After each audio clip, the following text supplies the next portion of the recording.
És impossible entendre la festa major de Vilafranca sense el foc, el soroll dels petards i l'olor de pólvora. I és que els elements pirotècnics en són una part essencial. Durant els 5 dies de la festa són molts els moments en què hi són presents. I no només ara, sinó que ja ve de molts segles enrere.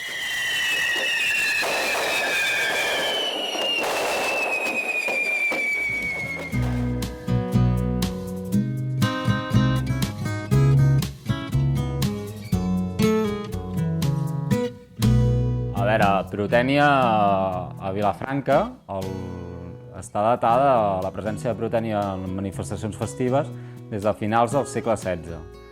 Aleshores, la festa major data de principis del segle XVIII i les referències escrites que hi ha de l'ús de la pirotènia a la festa major és a finals del XVIII, finals del segle XVIII. Amb el castell de foc, el primer castell de foc que tenim referenciat a la festa major és del 1771. La presència del drac amb pirotècnia a la festa major també és del 1771. La tronada del 1786 i els diables surten el 1815, però amb pirotècnia surten el 1822.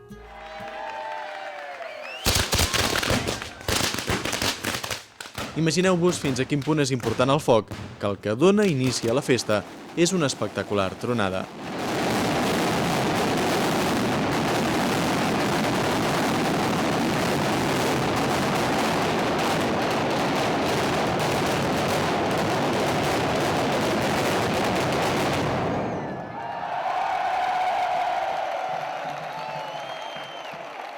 Després d'això, qui enceta la cercavila és el drac, un dels 3 balls amb la presència d'elements pirotècnics. Darrere del drac venen els diables, que de forma constant fan rodar les seves carretilles.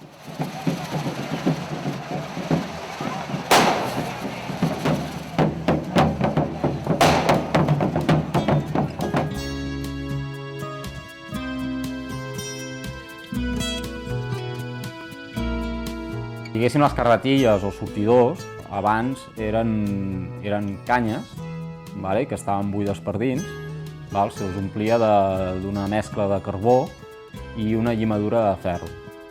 Llavors allò es tapava amb una metxa i llavors s'encenia. No anava ni amb tro, a vegades es connectava el tro al final de la canya. Aleshores, què passava? Que aquesta mescla, una mescla de carbó i llimadura de ferro, provocava molt de fum i molt poca espurna. Aleshores, clar, mica en mica es van anar inventant noves mescles i s'hi van afegint fins a, diguéssim, van anar evolucionant fins a les mescles actuals, la mescla de titani, que es fa servir a la nit, que és la carretilla titani o sortidor titani, o la carretilla o sortidor alumini, que és la que es fa servir durant el dia perquè té més vistositat.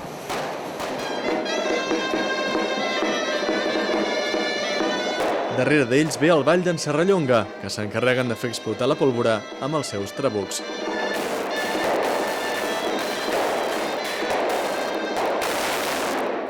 Aquests són els 3 balls en presència de foc que podem gaudir durant els 3 dies principals de la festa, gràcies a les cercaviles i processons.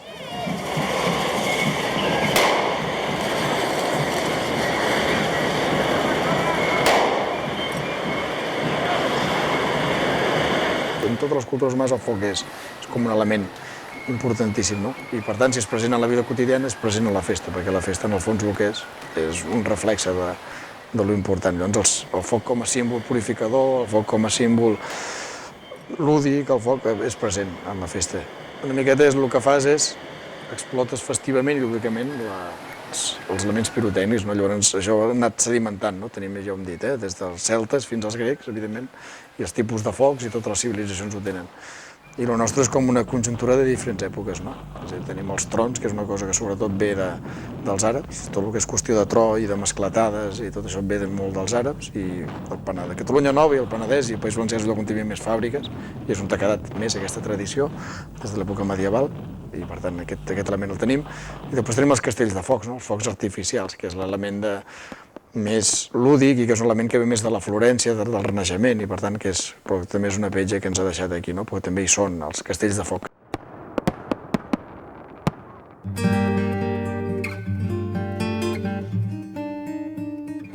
castells de foc, el que eren antigament, eren unes estructures de fusta de diferents pisos en què se'ls penjava o es col·locava pirotècnia.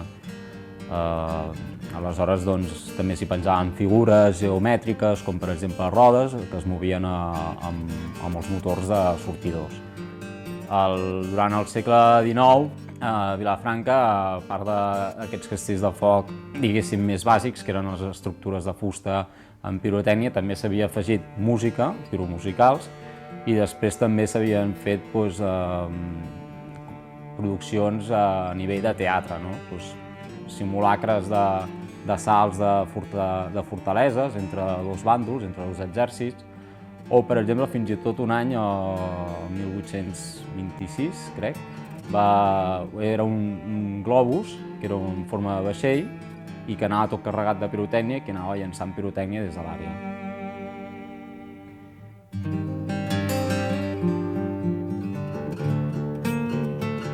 A Vilafranca, des de sempre, s'ha disparat la vigília de Sant Fèlix, el dia 29 a la nit. A mesura que van avançant al segle XIX i ja entrat al segle XX, la presència de pirotècnia aèria va anar creixent, especialment gràcies a l'ús de les canyes. Els castells de foc continuaven sent un procés força artesanal. Actualment, les canyes per enlairar els coets ja no s'utilitzen, sinó que es fan servir exclusivament els morters, i l'encesa ja no és manual, sinó de forma electrònica. A la vegada, la varietat, formes i colors dels coets ha anat creixent.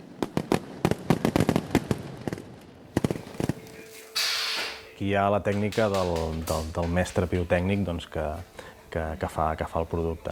Bàsicament, i així molt de pressa, és per una banda hi ha el que és la fabricació de les petites boletes de color que veiem en una palmera, amb el component de la mescla pirotècnica que té que fer aquell color. I un cop les tenim classificades, es munta el que és la carcassa o la palmera, que és tot el conjunt de boles ficades dintre d'una pilota rodona i en l'interior una càrrega detonant que fa que s'escampi. A partir d'aquí, l'habilitat de cada mestre pirotècnic fa que uns coets tinguin una forma determinada o uns colors concrets. Generalment, el castell de focs és l'espectacle que veu més gent en tota una festa major, sigui quina sigui la festa major. Normalment és un espectacle que es disfruta molt i va des del més petit fins al més gran. Això li dona certa rellevància. I llavors aquí, a més, tenim el que és el caràcter mediterrani, que el foc ens atrau bastant.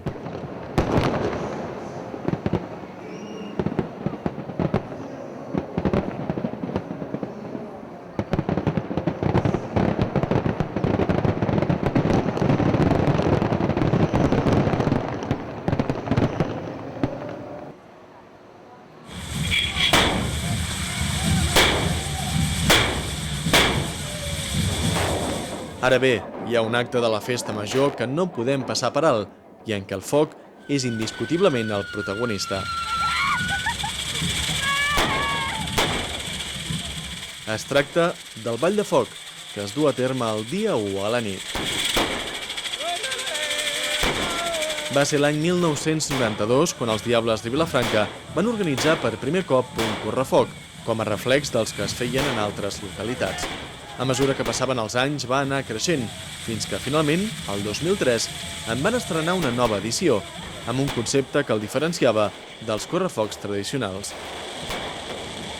I llavors, entre un grup de gent de dintre el ball, doncs vam dir que potser li faltava alguna més, I aquest alguna més potser seria el toc teatral, el toc més participatiu de la gent de Vilafranca, i amb això vam començar a treballar. Estimats vilatans, un any més he tornat a Lleó, a començar la nit, esperant que surtin de ses cavernes impures aquests maleïts diables! La història comença amb l'alquimista, anomenat Silè, un investigador incansable dels secrets del foc i que controla tots els focs excepte un, el foc infernal.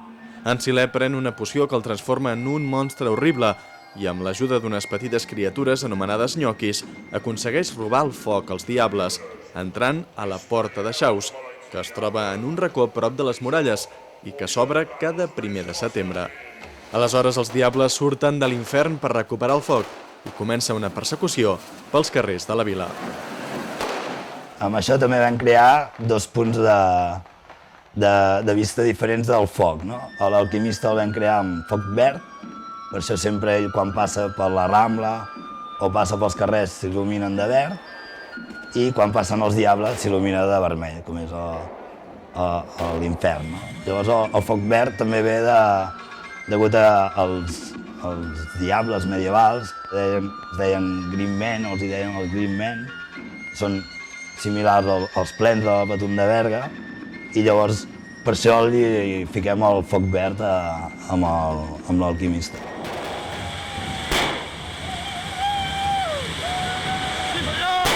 En alguns punts, com a la plaça de la Vila, la persecució dels diables es converteix en una autèntica guerra.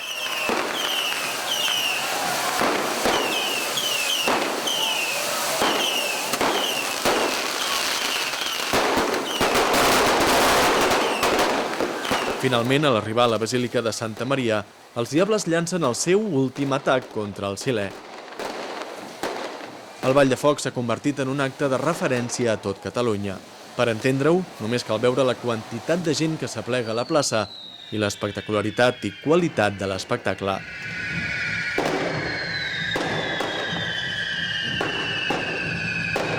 Finalment, el Silè, tot i l'ajuda dels nyoquis i tots els vilatans que han sortit al carrer, acaba derrotat i refugiat dins la basílica. Vilafranquins, hem estat molt a prop, però juro que tornaré.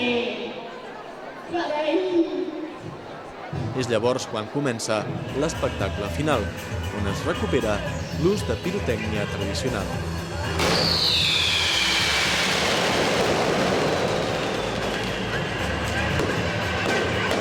Es va crear com un procés d'investigació de la pirotècnia que s'havia utilitzat antigament a Vilafranca i als contorns i a tot arreu. No? Llavors es va decidir de jugar una miqueta més amb elements pirotècnics. No? Llavors, a partir d'aquí es va fer com una mica de recerca del que s'havia fet i es va començar a no fer no només aeris o espectacles de gent penjant per Santa Maria o tot això, sinó que incloure-hi elements pirotècnics, no? Com rodes, creus i coses d'aquestes, no? Amb l'ajuda de música.